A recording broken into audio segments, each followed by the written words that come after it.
The motion is now considered submitted for resolution. So ordered. Pahayag ng hukom sa korte na nag-aatas at kailangang pakinggan. May katatagan, iisang emosyon, sa layuning maipamalas na ang ipatutupad ay batas at katarungan. Proceed, Fiscal. What is your comment on the pending motion of the Defense Counsel? Isang mapagpalang araw na naman po sa ating lahat, mga kapatid, mga kababayan at mga boss. Ngayon po ay araw ng Linggo, Hunyo 15, 2025. Ang tatalakayin po natin sa araw na ito ay siyempre ang ating pananampalataya. Ito na po yung ginagawa natin dito simula noon po na nagsimula tayo dito sa ating pagbablog. Kaya mapapanood po natin sa araw na ito ay isang kapupulutan ng aral, lalong-lalo na po sa ating mga kapatid sa Iglesia ni Cristo, at kahit na po hindi pa kayo kaanib sa Iglesia ni Cristo, ibig sabihin yung mga kaibayo po natin sa pananampalataya, kapupulutan din po ito ng aral.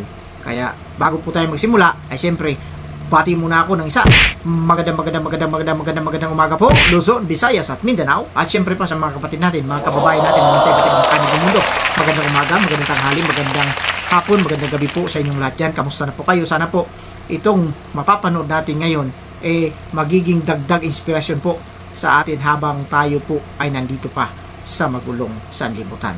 Kaya ipagpatuloy po natin ang ating gagawing programa sa umagang ito na manood tayo sa isang video na makapagbibigay po sa atin ng inspirasyon. Bigyan ko lang po kayo ng background kung ano yung mapapanood natin sa umagang ito. Ito po ay isang huwes, isa po siyang judge doon po sa Masbate na talaga namang babae po ito at talagang matibay, matatag ang kanyang pananampalataya sa ating Panginoong Diyos. Kaya malalaman natin yan. Pero syempre, pinabati ko po ang lahat ng mga subscribers, mga viewers, mga bashers, kasali po kayo rito. Sana po manood kayo rito at kapupulutan po natin ng aral. Ngayon, sisimulan na po natin ang panonood sa video. Kung ready na po kayo, panoorin na natin ng sabay-sabay. Ipasok na natin ang video. Sa episode ito ng Panditindigan, ating kilalanin si Judge Miraflor o Judge Joy Lugarta, ang Executive Judge ng Masbate City Regional Trial Court. Aalamin natin na kung papaano niya pong tatag na pinaiiral ang katarungan at batas ng bansa. Higit sa lahat, ang pagsunod sa mga batas o kautusan ng Panginoong Diyos.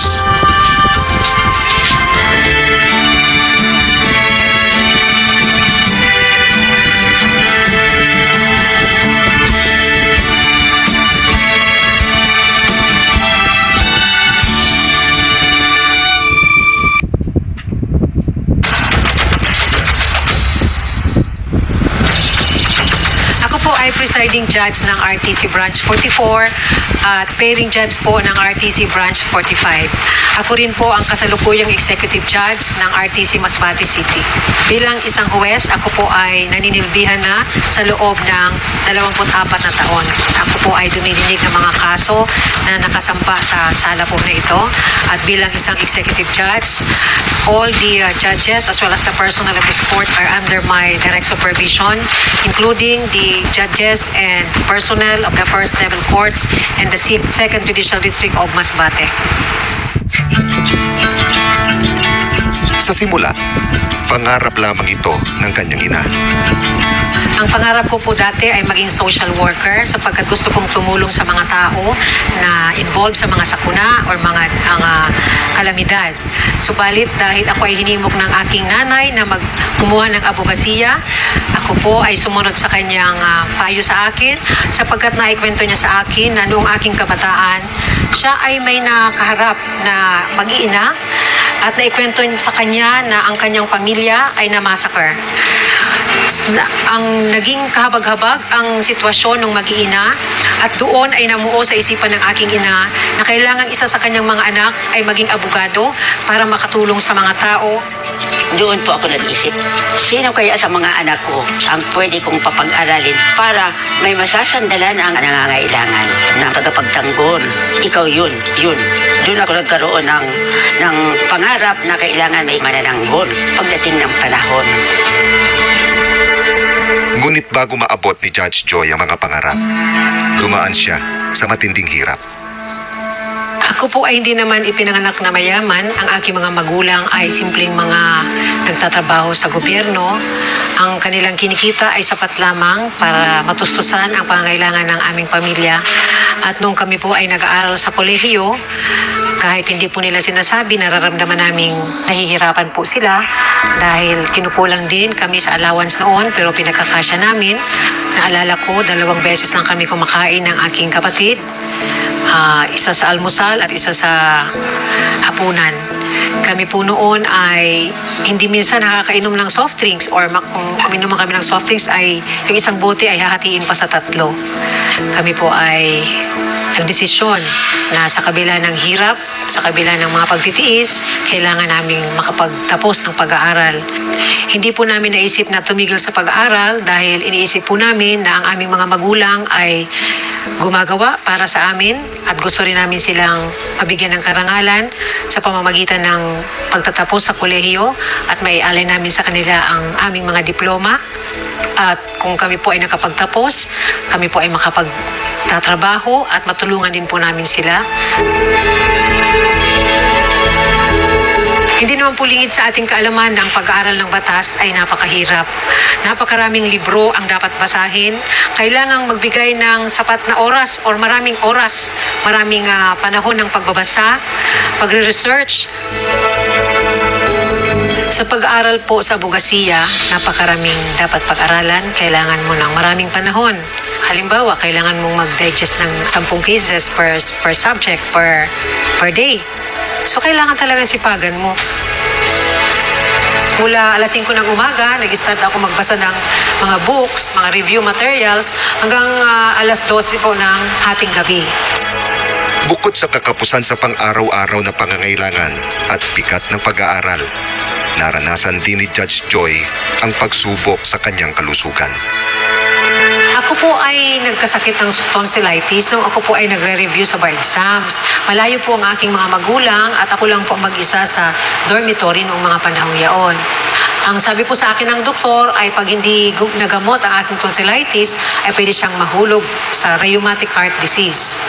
Nung ako po ay nagkasakit habang nagre-review para sa bar examinations, medyo nanghina po ang aking loob at inisip ko pong umuwi na ng probinsya at hindi na po kumuha ng bar examinations. Upang malagpasan ng mga hadlang, ang pananalig at pagtitiwala sa magagawa ng Panginoong Diyos ang kanyang naging sandigan. Dahil malayo po ako sa aking mga magulang, kumuha ako ng lakas mula sa ating Panginoong Diyos. Lumuhod po ako sa Kanya at nanalangin na ako ay pagalingin sa aking karamdaman. Sapagkat kailangan ko pong mag-review ng maigi para po sa aking bar examinations at hindi ko po magagawa yun kung ako ay hindi gagaling sa aking karamdaman. Sa tulong at awa ng ating Panginoong Diyos, ako po ay gumaling at natapos po ang aking pagre-review at nakakuha po ako ng bar examination. Sabi niya nung nakapasa na sa bar exam yung kapatid ko, si Mary. Kaya pala noon, pinangalanan kitang Joy kasi binibigyan mo talaga ako ng kaligayahan. Yung tuwang-tuwa siya na nakapasa sa first taker din po. Yan ang naalala ko na nabanggit ni Mama. Sa bawat yugto ng buhay ni Judge Joy, may malaking impluwensya ang kanyang ina para maabot ang mga pangarap. Itinaguyod po nila ang aming pag-aaral. Hanggang sa ako po ay naging abogado, tinulungan pa rin ako ng aking mga magulang kung saan ako dapat mag-apply na trabaho. So may proper guidance po parati mula sa aking, lalo na sa aking ina. Hanggang sa ngayon, nasa likod ko pa rin ang aking ina. Mary Flor, yun, hindi niya ako pinababayaan. Palagi naman pong dinadalaw ng aking kapatid ang aking nanay. Malalahin talaga siya eh. Yung mga pagdadala ng pagkain, sinicheck kung okay. Dinadalhan niya po ng prutas, yung gulay, kasi yun ang paborito ng ginan ko. Tapos, lahat po ng gusto ni Mama, yun ang ibinibigay ng kapatid na Joy doon kay Mama. Sabi niya sa pamilya niya, kung wala si Mama, wala din ako. Sabi niya sa mga anak niya, kahit sa asawa niya. Ngayon, nakapiling pa namin ng aming nanay, sinasabi ko sa kanya na palangga ko siya or sa Tagalog ay mahal ko siya. Sinasabi ko sa kanya na lahat ng pangangailangan niya, sabihin niya sa akin. At even before na sabihin niya sa akin, nararamdaman ko na kung anong kailangan niya. Kaya before pa man niya sabihin, naibigay ko na sa kanya. At lahat yun ay pagtanaw ng utang na loob. Gusto kong ibalik sa kanya lahat ng naibigay niya sa amin. Gusto kong maging mabuti ang kanyang lagay. Kung pwede ko lang ialay pati ang aking buhay, gagawin ko. Dahil grabe ang suporta na binigay niya sa akin, sa aking pamilya. Hanggang sa ngayon.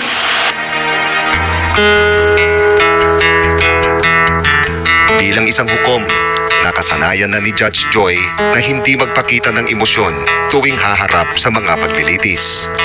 Sa amin pong orientation ng mga judges, kailangan mag-maintain kami ng distance sa mga litigants at sa mga lawyers. At during trial, kailangan hindi kami magpakita ng emosyon na maaring ikonsidera na maging bias or partial kami sa isang partido sa kaso. Kaya kami po ay may poker face during trial. Hindi kami pwedeng magpakita ng emosyon. Ngunit sa kanyang pamilya, malaki ang pagkakaiba niya kapag nasa labas na ng kanyang opisina. Ano lang po siya, madali naman po si katawanin. Nakalabok sa iba seryoso, mahirap, hindi madali lang po. Approachable. Ano lang siya, mapagpakumbaba talaga. Pag nagsasama-sama kami, saya-saya niya. Bakit ako tawag sa akin ay Brain? Brainy. Kasi sa inyong tatlong babae, ikaw ang on top in terms of brain. Ma, di ba? Talagang sexy ako noon hanggang ngayon. Sexy ba? Sexy oh. Siksik. Minsan nagbabanding po kami, lalabas. Ganun po yung pagkakilala ko sa kanya. Magiliw po siya sa akin. Pag nilalapitan po siya ng mga kapatid, kahit paano po, sa awa ng Diyos, nakakatulong po siya, nakakapag-advise. Kaya natutuwa yung mga kapatid. Pasok po tayo sa loob. Ito naman po ang staff room. Dito po nagtatrabaho ang staff ng RTC Branch 44. Si Mrs. Shirley Almosera, siya po ay isang court stenographer. Mga masisipag na stenographer. Ito naman si Mrs. Emerlinda Jess, court stenographer din po. And si Mr. Victor Garganta, isa rin po ang court stenographer. Mga masisipag po na empleyado ng RTC Branch 44. She is very considerate, lenient po siya, at napakabait. Motherly po siya kahit mas matanda ako sa kanya, pero motherly po siya. Nakikipagkwentuhan siya sa amin. Nilalabas niya kami, pinapakain niya kami. Yun ang pinakamaganda sa kanya. Bilang isang may bahay, hindi ho ako isang otoridad dito na katulad ng pagiging huwes. Submissive pa rin po ako sa aking asawa. Nakikinig po ako sa kanyang mga sinasabi. Dito po sa bahay, ako pa rin po nagdesisyon. Bagamat siya po ay nasa taas na antas ng hanap buhay sa lipunang ito.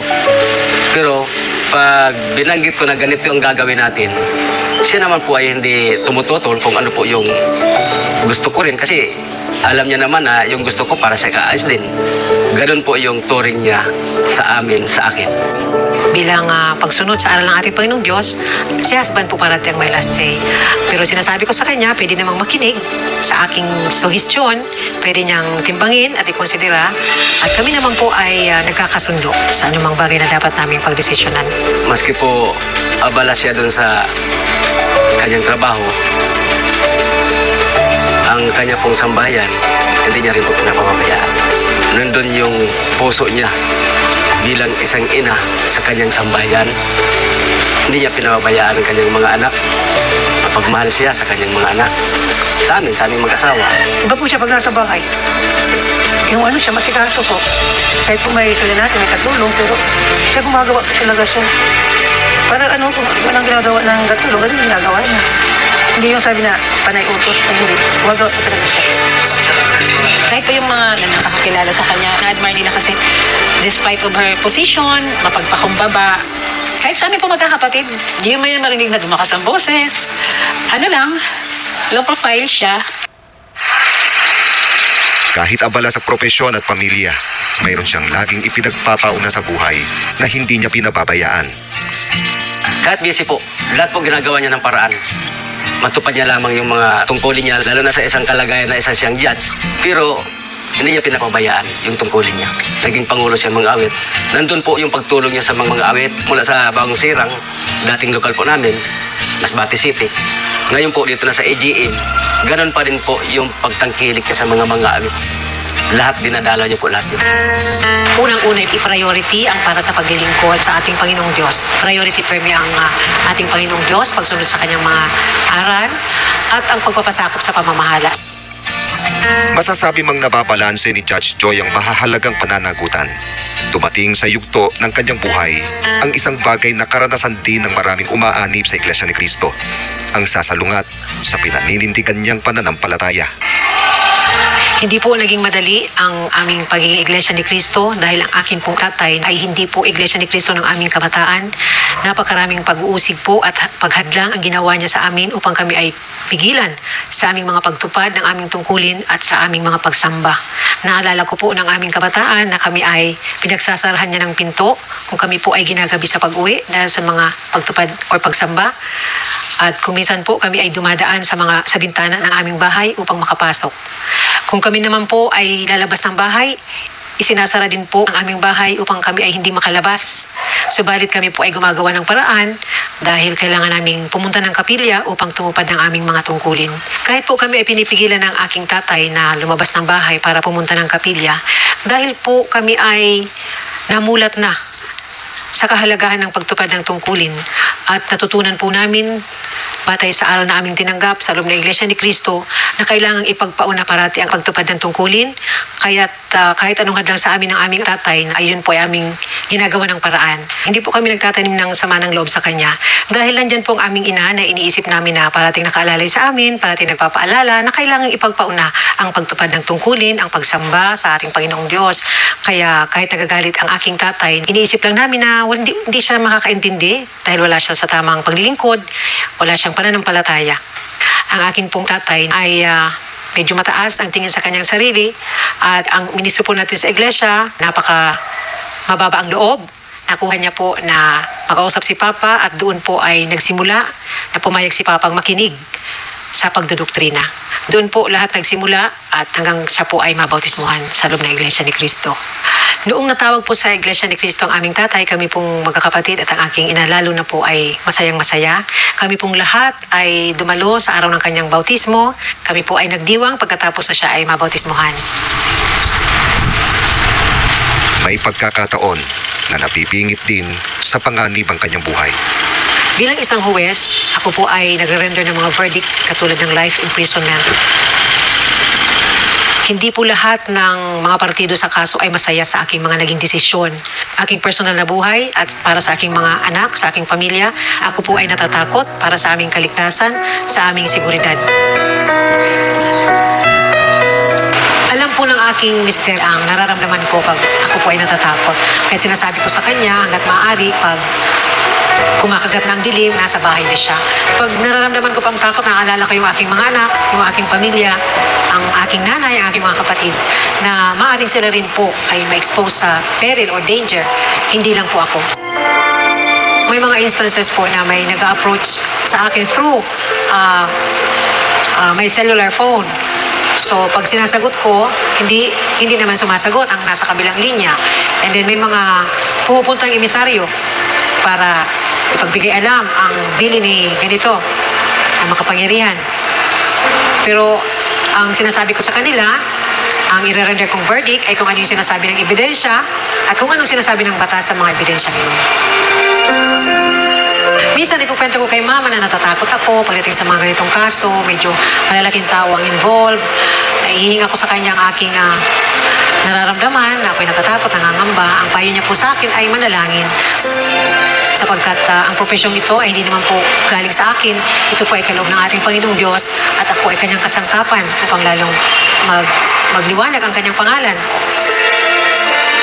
Para sa akin magkaiba. Kasi ang naduduwag, parang ayaw mo nang ituloy kung ano man ang ginagawa mo. Samantalang yung natatakot ka, pwede mong ituloy ang ginagawa mo. Although, naiisip mo mayroong risk, mayroong peril or consequence na pwedeng idulot sa'yo ang takot mo. Kahit may nararamdamang takot, hindi ito hadlang para magpatuloy. Kahit po may takot at pangamba sa puso ko, sa isip ko, patuloy lang po akong gumagawa sapagkat alam kong nakaalalay sa akin ang ating Panginoong Diyos. Sinasabi ko po sa mga anak ko na bagamat may peligro sa buhay ng mama nila dahil sa aking profesyon, magtiwala sila sa ating Panginoong Diyos na parating nakaalalay sa akin at sila rin po ay manatiling tapat sa mga paglilingkod, parating isipin din ang seguridad nila at ilapit din sa Ama ang aking kalagayan at para kaming lahat ay maging ligtas. Ang kanyang katatagan sa mga ganitong sitwasyon, hindi siya nakalilimot na tanawin ng mga taong nagkaroon ng malaking bahagi upang malagpasan ang mga hadlang at maabot ang mga pangarap. Iningi niya ang desisyon ng mga magulang namin. Ako bilang panganay, na kahit sa aming tatlo po, siya may pinakamataas sa aming tatlo kasi lawyer siya. Nilalagay niya ang sarili niya sa kung saan siya sa aming magkakapatid. Yung titulo niya, yung naabot niyang karunungan sa buhay, minsan hindi niya yan dinala. Ibig ko po sabihin, nakalapat lang yun sa pangalan niya pero sa gawa, sa salita, nananatili siyang sumusunod sa mga kautusan ng ating Panginoong Diyos. Higit sa kanino man na pinahahalagahan niya ay ang payo't pagtuturo ng kapatid na Eduardo Manalo sapagkat iyon ang mga salita ng Diyos mula sa Biblia. Bilang isang may tungkulin at kaanib sa loob ng Iglesia ni Cristo, napakahalaga po ng pamamahala ng kapatid na Eduardo P. Manalo sapagkat siya po ang pinaka-leader ng Iglesia. Siya po ang daluyan ng mga salita ng ating Panginoong Diyos na nakasulat sa banal na kasulatan. Siya po ang patuloy na kumakalinga sa lahat ng mga kapatid, nagpapatupad ng mga utos ng ating Panginoong Diyos na tinanggap po namin mula sa mga banal na kasulatan. Sila po ang humihikayat sa amin sa ganap na pagsunod at pagtatalaga sa aming tungkulin at sa aming kahalalan bilang Iglesia ni Cristo. Higit sa lahat, hindi niya nalilimutan ang laging manalangin sa Panginoong Diyos. Parati ko pong idinadalangin sa ating Panginoong Diyos, unang-una na bigyan ako ng tatag ng loob, matibay na pananampalataya, na parating ipagpauna ang paglilingkod, pagtupad ng kanyang mga utos, pagpapasakop sa ating pamamahala. Gabayan niya ako sa pagtupad ng aking tungkulin. Maakay ko ang aking mga nasasakupang mga kapatid, dahil ako ay isa rin pong pangalawang katiwala, at ang aking mga nasasakupang mga awit, na maakay po sila sa mas mataas na pagpapahalaga ng tungkulin, at kami lahat ay magsama-sama sa bayang banal. Dalangin ko rin sa ating Panginoong Diyos na gawin ligtas ako at ang aking buong sambahayan at higit sa lahat makapanatili kami sa tapat at mapayapang mga paglilingkod sa ating Panginoong Diyos, gawin ang mga bagay na nakaluluwalhati sa Kanya. Sa layuning magawa ang nakaluluwalhati sa Diyos, habang siya ay nabubuhay bilang isang hukom, pinaninindigan ni Kapatid na Joy na maging mabuting tagapaghatol ng batas at katarungan.